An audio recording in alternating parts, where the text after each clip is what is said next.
if we were sharing this, we'd be pushing each other to do better. Either we would be like, what does that even mean? I want specifics on the general idea of what this like verse is about. Yeah. My own work and say, like, what am I really doing here? Mm-hmm. Is this really the voice I want? This song is great. Oh yeah, go ahead. Oh, sorry. I mean, I think there's like a lot of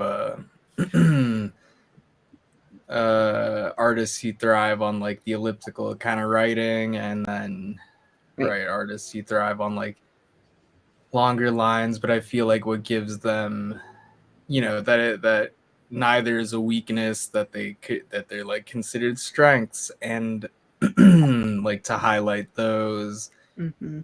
I think a lot of the time is to show range, to have it juxtaposed with the other.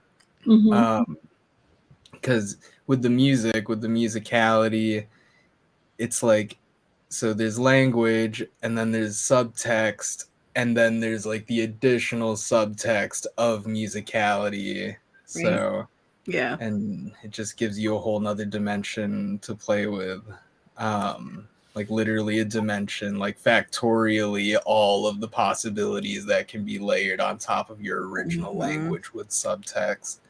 That's where it gets really complex. That's why I was going to say, actually, this song is aspirational, because also the musicality is really interesting. Like, it's really kind of a complex set of like interesting walking up and walking down, like lines that meet in the middle, and like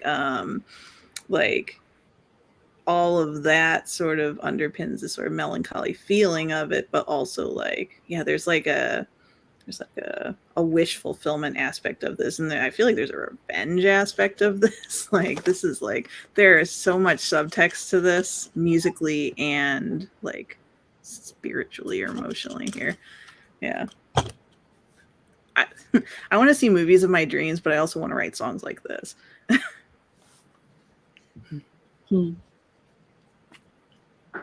Well, I think the other thing is that when the musicality achieves a certain level and proficiency, you can also get away with more.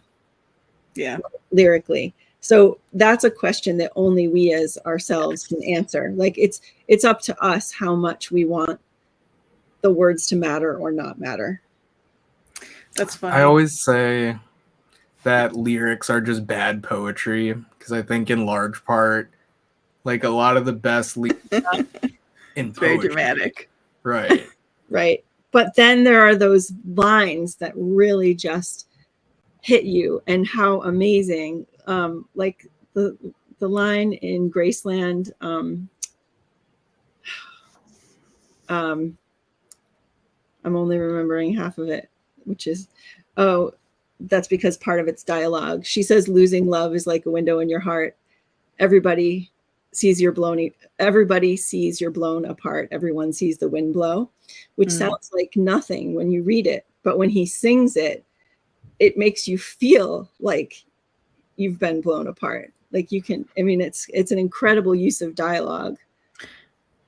See, okay, so this topic also makes me think about, like, so there's an probably apocryphal quote that's attributed to Johnny Cash, which is like somebody asking him, like, you know, I guess his answer to whatever it was they asked was like, you know, I play it this way, or I sing it this way because I can't play any better. And I think, like, that's an interesting tension. I don't really care if he actually said it, because like there's a truth in that. Like,